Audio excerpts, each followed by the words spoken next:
पर हमले के बाद अमेरिका ने यूक्रेन को बहुत बड़ी सैन्य मदद देने का ऐलान कर दिया है, जिसमें यूक्रेन की सेना को कई तरह के घातक हथियार अमेरिका मुहैया कराएगा। ये बात उसने कही है।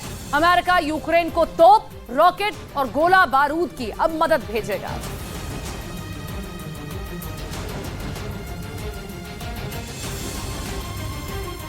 मॉस्को में रूस के राष्ट्रपति भवन पर हुए हमले के बाद अमेरिका ने यूक्रेन को बहुत बड़ी सैन्य मदद देने का ऐलान कर दिया है, क्योंकि अमेरिका की मदद रूस के लिए काल साबित हो सकती है। पहले ही कई पश्चिमी देश यूक्रेन को मदद भेजते रहे हैं, जिसमें यूक्रेन की सेना को कई तरह के घातक हथियार देने की बात कही गई। अमेरिका यूक्रेन को तोप, रॉकेट और गोला बारूद की मदद भेजेगा।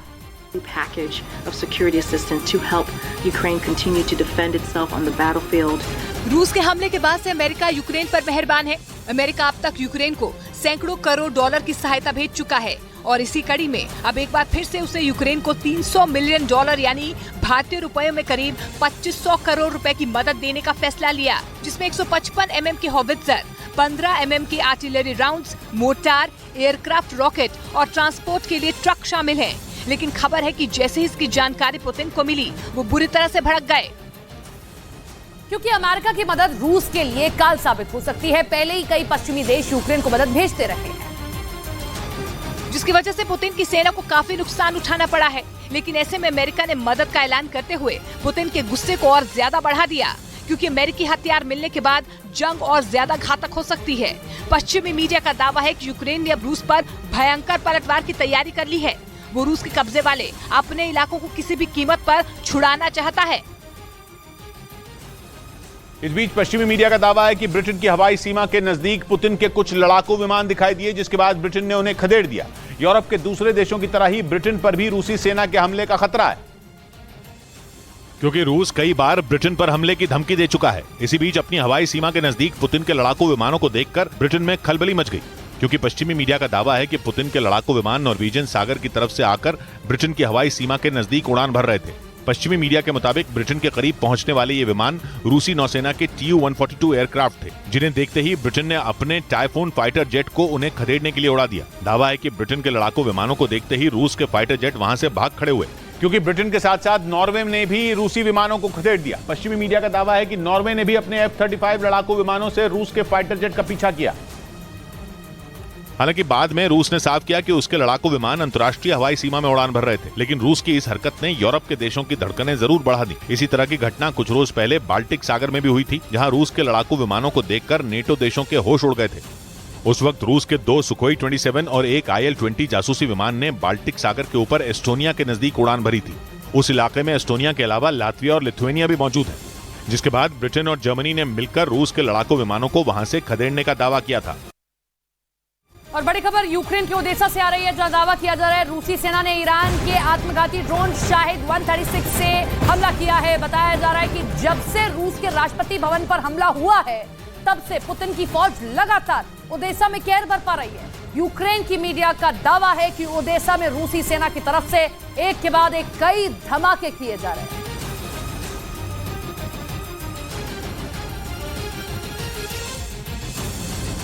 और एक और बड़ी खबर आपको बता दें, पूरे यूक्रेन में वॉर सायरन बज रहा है। कई शहरों में एयर अलर्ट है।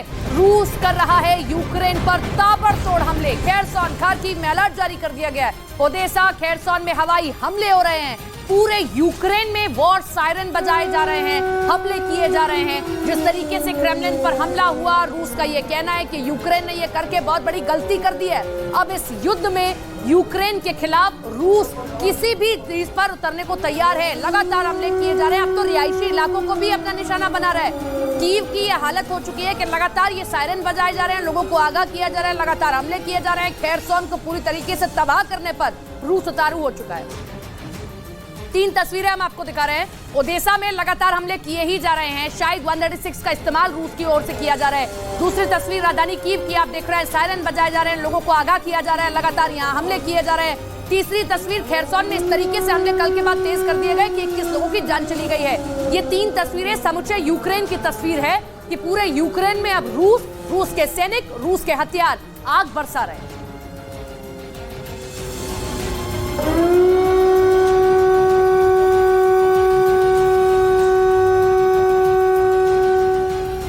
उधर यूक्रेन के राष्ट्रपति ज़ेलेंस्की दस्तावेज लीक करने का आरोप लगाते हुए अमेरिका पर बुरी तरह भड़क गए। ऐसा इसलिए क्योंकि आरोप है कि ये दस्तावेज कुछ दिन पहले अमेरिका के रक्षा मंत्रालय पेंटागन से लीक हुए थे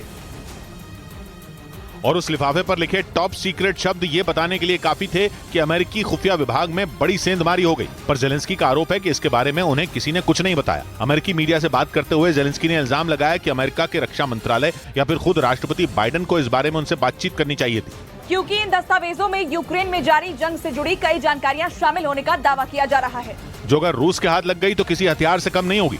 दावा तो यह भी है कि इन दस्तावेजों में अमेरिका और यूक्रेन के बीच हुए समझौतों के साथ ही हथियारों और आने वाले वक्त की प्लानिंग का भी जिक्र है। और ज़ेलेंस्की का आरोप है कि इन खुफिया जानकारियों के लीक होने के बाद कम से कम उन्हें अमेरिका की तरफ से सूचना तो दी ही जानी चाहिए थी, क्योंकि दस्तावेजों के लीक होने की बात भले ही अमेरिका के लिए सिर्फ सुरक्षा का मसला हो, पर यूक्रेन के लिए तो यह जीने मरने का सवाल है, क्योंकि कीव पर कब्जा जमाने के इरादे से घात लगाए बैठे पुतिन सिर्फ एक मौके की तलाश में है। और अगर अमेरिका और यूक्रेन के बीच की प्लानिंग से पर्दा उठ गया तो ये काम उनके लिए बाएं हाथ का खेल हो जाएगा। मतलब वो जिस दिन चाहेंगे यूक्रेन पर रूस का झंडा फहरा देंगे और ज़ेलेंस्की सिर्फ हाथ मलते रह जाएंगे। यही वजह है कि अमेरिका के इस रवैये से ज़ेलेंस्की बेहद नाराज दिखाई दिए, क्योंकि उनका मानना है कि अमेरिका इतने बड़े कांड के बाद भी ऐसा दिखाने में लगा हुआ है जैसे कुछ हुआ ही ना हो।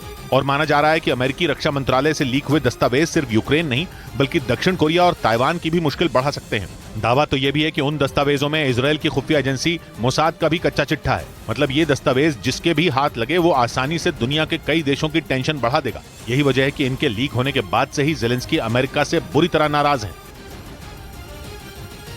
क्रेमलिन हमले में बाल बाल बचे रूसी राष्ट्रपति पुतिन पर एक दो नहीं अब तक 6 बार हत्या के प्रयास हो चुके हैं। मॉस्को में पुतिन के दफ्तर पर हत्या के लिए ड्रोन से अटैक किया गया था, लेकिन पुतिन क्रेमलिन में मौजूद नहीं थे। ये बड़ी खबर आप देख रहे हैं कि कल ही नहीं, इससे पहले कई और ऐसे मौके रहे जब रूस के साथ में राष्ट्रपति पुतिन पर हमले की योजना बनाई गई। 1942 के बाद पहली बार क्रेमलिन पर अटैक ये किया गया है और इससे पहले पुतिन को मारने के लिए 2012, 2002, 2003 में भी असफल प्रयास किए गए हैं। क्रेमलिन पर हुए हमले में रूसी राष्ट्रपति पुतिन बाल बाल बच गए। हालांकि रूस के राष्ट्रपति पुतिन को मारने की साजिश पहले भी कई बार रची जा चुकी है। और क्रेमलिन हमले के बाद तो ऐसा लगा कि पुतिन को मारने का पूरा प्लान तैयार था। इससे पहले भी पुतिन को मारने की अब तक 6 बार साजिश रची जा चुकी है। ये दावा रूस ने खुद किया कि पुतिन की हत्या के लिए 6 बार प्रयास किए गए। दावा किया गया कि पिछले साल मई में भी पुतिन को मारने का प्लान था, लेकिन वो किसी तरह बच गए। Chief of defence intelligence Kyrylo Budanov ने इसका पर्दाफाश किया। लेकिन पुतिन की हत्या का प्रयास सफल नहीं हुआ और वो बाल बाल बच गए। उन्होंने बताया कि साल 2012 में चेचन लड़ाकों ने पुतिन को मारने की कोशिश की थी। उनका टारगेट मॉस्को में पुतिन की हत्या करना था। राष्ट्रपति चुनाव के बाद वो इस घटना को अंजाम देने की फिराक में थे। इससे पहले साल 2002 में पुतिन को अजरबैजान दौरे के दौरान मारने की कोशिश की गई। वहां इराक के एक शख्स ने पुतिन पर जानलेवा हमला किया, लेकिन वो बच गए। बाद में हमलावर को पकड़ लिया गया और 10 साल की सजा सुनाई गई। इसी साल नवंबर 2002 में पुतिन को मारने की एक और कोशिश की गई। इस बार उनकी कार को निशाना बनाया गया। मीडिया रिपोर्ट्स के मुताबिक कुछ लोगों ने मिलकर सड़क पर बम रख दिया था ताकि वहां से गुजरते वक्त पुतिन की कार ब्लास्ट हो जाए। 2003 में पुतिन को मारने का एक और प्रयास किया गया, लेकिन ब्रिटिश पुलिस के एक एंटी टेरर स्क्वाड ने पुतिन को मारने की साजिश नाकाम कर दी और 2 संदिग्ध हत्यारों को पकड़ लिया गया। वहीं पश्चिमी मीडिया के मुताबिक यूक्रेन में रूस के कई सैनिक न्यूक्लियर रेडिएशन की चपेट में आकर बीमार पड़ गए। दावा है कि उन्होंने चेर्नोबिल परमाणु प्लांट के करीब बंकर बनाने के लिए गड्ढे खोदे और इसी दौरान वो रेडिएशन की जकड़ में आ गए। पश्चिमी मीडिया के मुताबिक रेडिएशन की वजह से रूस के उन सैनिकों को उल्टी की शिकायतें हुई, जिसके बाद उन्हें इलाज की जरूरत पड़ी। जानकारी के मुताबिक रूस के सैनिक यूक्रेन की राजधानी कीव से करीब 90 किलोमीटर दूर चेर्नोबिल परमाणु प्लांट के पास रेड फॉरेस्ट इलाके में बंकर बना रहे थे, जबकि इस इलाके को दुनिया की सबसे खतरनाक जगहों में एक माना जाता है, क्योंकि 1986 में सोवियत संघ के शासन के दौरान वहाँ चेर्नोबिल परमाणु प्लांट में भीषण हादसा हुआ था और उस हादसे की वजह से वहां जमीन के नीचे भारी मात्रा में परमाणु कचरा दफन हो गया था। दावा है कि रूसी सैनिक गड्ढा खोदते वक्त उसी परमाणु कचरे की चपेट में आ गए। हालांकि रूस ने जंग के शुरुआती दिनों में ही चेर्नोबिल के आसपास के इलाकों पर कब्जा कर लिया था, जिसके बाद रूस की सेना ने वहां अपने कई बंकर भी बना लिए और यूक्रेन के खिलाफ हमलों के लिए उनका इस्तेमाल किया। हालांकि पश्चिमी मीडिया के मुताबिक इलाके के लोगों ने रूसी सैनिकों को वहां रेडिएशन के खतरे की बार बार चेतावनी दी, लेकिन उन्होंने उसे नजरअंदाज कर दिया, जिसका नतीजा ये हुआ कि अब रूस के कई सैनिक न्यूक्लियर रेडिएशन का शिकार हो गए। और इसी बीच एक और बड़ी खबर जंग से जुड़ी आपको बता दें, यूक्रेन ने रूस पर एक और बड़ा हमला किया है। दावा किया जा रहा है कि ये हमला भी ड्रोन से ही किया गया है। खबर के मुताबिक रूस के एलस्की ऑयल रिफाइनरी में जोरदार धमाका हुआ है। क्रेमलिन के साथ साथ एक और बड़ा धमाका यूक्रेन की ओर से किया गया। डर दिखाने में लगा है। ऐसा इसलिए क्योंकि अमेरिका ने दावा किया कि ईरान ने एक बार फिर अपने पास समंदर से गुजर रहे तेल के एक टैंकर को जब्त कर लिया। अभी 6 दिन पहले भी ईरान ने तेल का एक टैंकर अपने कब्जे में ले लिया था। तब भी अमेरिका ने ईरान को धमकी दी थी, लेकिन ईरान पर कोई असर नहीं पड़ा। और अमेरिका ने बताया कि ईरान ने फिर तेल का एक दूसरा टैंकर जब्त कर लिया। इस बात को साबित करने के लिए अमेरिका ने इस घटना का एक वीडियो भी जारी किया। उस वीडियो में स्ट्रेट ऑफ हॉर्मुज में तेल के उस टैंकर के इर्द गिर्द नावों का झुंड नजर आया। अमेरिका ने दावा किया कि ये ईरान की Islamic revolutionary guard core navy की नावें थीं, जिन्होंने जहाज को स्ट्रेट ऑफ हॉर्मुज में उसका रास्ता बदलकर ईरान के बंदर अब्बास बंदरगाह की तरफ मुड़ने को मजबूर किया। स्ट्रेट ऑफ हॉर्मुज अंतर्राष्ट्रीय व्यापार का अहम रूट है। दुनिया में कच्चे तेल की रोजाना जो सप्लाई होती है उसका लगभग 5वां हिस्सा स्ट्रेट ऑफ हॉर्मुज से होकर गुजरता है। ये वाला तेल का टैंकर भी दुबई से स्ट्रेट ऑफ हॉर्मुज होते हुए यूएई के ही दूसरे शहर फुजैरा जा रहा था, लेकिन इससे पहले कि वो अपनी मंजिल पर पहुंच पाता, ईरान ने उसे रास्ते में रोक लिया। रूस यूक्रेन की जंग जारी है, लेकिन अमेरिका जनरल कैवोली ने बड़ा बयान देते हुए कहा कि रूस इस जंग को जीत रहा है क्योंकि रूस यूक्रेन से ज्यादा ताकतवर है। रूस की सेना यूक्रेन की सेना से बड़ी और ज्यादा ताकतवर है। यूक्रेन रूस की बराबरी न तो पैसे से कर सकता है और न ही उसके पास रूसी जैसे बड़े बड़े सैन्य ताकत और हथियार है। उधर रूस यूक्रेन जंग के बीच अमेरिका ने बड़ा ऐलान कर दिया है। अमेरिका के जनरल कैवोली ने दावा किया कि रूस यूक्रेन से जंग जीत रहा है क्योंकि रूस की सेना यूक्रेन की सेना से बहुत ताकतवर है। 90 के दशक तक रूस का हिस्सा रह चुका यूक्रेन हर मामले में रूस से पीछे हो गया। ना तो वो रूस की बराबरी पैसे से कर सकता है, ना ही उसके पास रूस जैसी बड़ी सैन्य ताकत। इसीलिए रूस कभी भी उसे धूल चटा सकता है। यूक्रेन के पास इतनी ताकत नहीं है कि वो रूस जैसे देश का मुकाबला कर सके, लेकिन दोनों देशों के बीच जंग को 14 महीने से भी ज्यादा का वक्त हो चुका है। लेकिन सबसे बड़ा सवाल यह है कि रूस और यूक्रेन के बीच जारी जंग कब तक यूं ही जारी रहेगी। हालांकि दोनों देशों में से कोई भी देश पीछे हटने को तैयार नहीं है। अब तक दोनों ही देश सीधे सीधे बातचीत को टेबल पर आने से बचते रहे, लेकिन भारत, चीन समेत अन्य देशों के माध्यम से दोनों देशों के राष्ट्रपति ने बातचीत करने पर बात कही थी। उधर अमेरिका, ब्रिटेन, पोलैंड, फ्रांस समेत कई देशों ने युद्ध से बाहर रहते हुए यूक्रेन को मदद पहुंचानी शुरू कर दी और दोनों देशों के बीच जंग जारी रही। रूस यूक्रेन युद्ध में मारे गए लोगों का कोई सटीक आंकड़ा नहीं है, लेकिन दावा किया गया है कि 1 साल में यूक्रेन के 3 लाख से ज्यादा सेना के जवान मारे गए। उधर अमेरिका के जॉइंट चीफ ऑफ स्टाफ के अध्यक्ष जनरल मार्क मिले और दावा का है कि रूस यूक्रेन में अपने किसी भी उद्देश्य को हासिल करने में सफल नहीं रहा, क्योंकि रूसी रणनीतिकार अपने बनाए प्लान में फेल हो गए और आने वाले वक्त में वो अपनी इस हार को समझेंगे और रूस को शांति वार्ता के लिए तैयार होना होगा। क्योंकि जब तक यूक्रेन के साथ अमेरिका, ब्रिटेन, पोलैंड, फ्रांस जैसे शक्तिशाली देश खड़े हैं, वो जीतने वाला नहीं। हालांकि अमेरिका ने कहा है कि कीव की फंडिंग को जारी रखने की शर्त अब ये होगी कि यूक्रेन का काउंटर डिफेंसिव अटैक कैसा है। लेकिन दूसरी तरफ एक अहम दावा करते हुए यूएस जनरल कैवोली ने माना है कि रूस जंग को जीत रहा है। इस बीच नेटो के एक ऐलान के बाद चीन की चिंता बढ़ गई। ऐसा इसलिए क्योंकि नेटो ने कहा कि वो जल्द ही जापान में अपना दफ्तर खोलने वाला है, जिसके बाद ये लगभग तय माना जाने लगा कि जल्द ही जापान भी नेटो में शामिल हो जाएगा। और अगर ऐसा हुआ तो ये चीन के लिए बड़ा झटका होगा, क्योंकि वो हिंद प्रशांत महासागर के इलाके में आए दिन जापान से उलझता रहता है, जहां जापान की मदद के लिए अभी तक सिर्फ अमेरिका मौजूद होता था। पर अगर वहां नेटो ने एंट्री ले ली तो इस लड़ाई का दायरा इतना बढ़ जाएगा कि चीन को बचने का मौका ही नहीं मिलेगा। और पश्चिमी मीडिया का ये दावा है कि चीन की दादागिरी पर लगाम लगाने के लिए ही नेटो ने ये प्लानिंग की, ताकि हिंद प्रशांत महासागर में चीन को करारा जवाब दिया जा सके। पश्चिमी मीडिया के मुताबिक नेटो ने अभी जापान को अपने संगठन में शामिल करने का ऐलान नहीं किया है, बल्कि वो टोक्यो में अपना एक आधिकारिक दफ्तर खोलने जा रहा है, जिसके बाद ये तय माना जा रहा है कि आने वाले दिनों में जापान नेटो का सदस्य बन जाएगा। पश्चिमी मीडिया के मुताबिक नेटो के इस ऐलान के बाद शी जिनपिंग टेंशन में आ गए, क्योंकि जापान में नेटो का दफ्तर खुलने का मतलब यह है कि वहां 24 घंटे नेटो के सदस्य देशों की सेनाएं तैनात रहेंगी।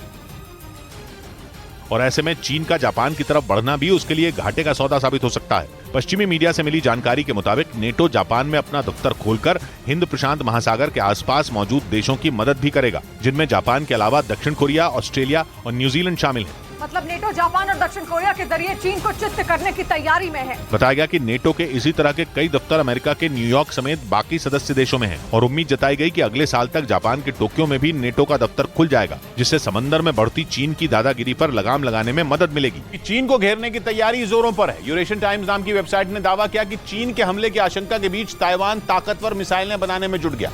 पश्चिमी मीडिया के मुताबिक इन मिसाइलों को चीन सीमा के पास तैनात किया जाएगा ताकि चीन के खतरे से निपटा जा सके, क्योंकि चीन ने जिस तरह ताइवान की सीमा में घुसकर अपने हथियारों का दम दिखाया, उससे आशंका जताई गई कि वो कभी भी हमला कर सकता है। इसी डर से ताइवान ने खुद भी ताकतवर हथियार बनाने शुरू कर दिए। दावा किया गया कि इस बार शी जिनपिंग के इरादे बेहद खतरनाक दिखाई दे रहे हैं, क्योंकि ताइवान को लगातार मिल रही अमेरिका की मदद से वो भड़के हुए हैं और इसी वजह से उन्होंने अपने कई जंगी जहाजों को ताइवान के नजदीक तैनात कर रखा है। इसीलिए ताइवान अब TK-3 मिसाइल को बनाने में जुट गया। दावा तो यह भी किया गया कि यह मिसाइल पलक झपकते ही चीन के इन जंगी जहाजों को तबाह कर देगी। पश्चिमी मीडिया के मुताबिक TK-3 मिसाइलें अमेरिका की मदद से ताइवान में बनाई जा रही हैं, जिनमें कई मिसाइलें फरवरी में ही तैयार हो चुकी हैं। यूरेशियन टाइम्स नाम की वेबसाइट के मुताबिक चीन के तेवर को देखते हुए इन मिसाइलों को जल्द ही चीन की सीमा के पास तैनात किया जाएगा, क्योंकि दावा किया जा रहा है कि चीन कभी भी ताइवान पर हमला कर सकता है। इसीलिए ताइवान भी अपने हथियारों का जखीरा बढ़ाने में जुटा है। एक रिपोर्ट के मुताबिक TK-3 मिसाइल की रेंज 70 किलोमीटर है, जो पलक झपकते ही टारगेट को तबाह कर सकती है। यही नहीं, इसकी रेंज को 100 किलोमीटर तक बढ़ाया भी जा सकता है। इसे खास तौर पर कम ऊंचाई पर उड़ने वाले टारगेट पर निशाना साधने के लिए बनाया गया है। TK-3 मिसाइल का आकार तीर की तरह होता है, इसीलिए इसे स्काई बो के नाम से भी जाना जाता है।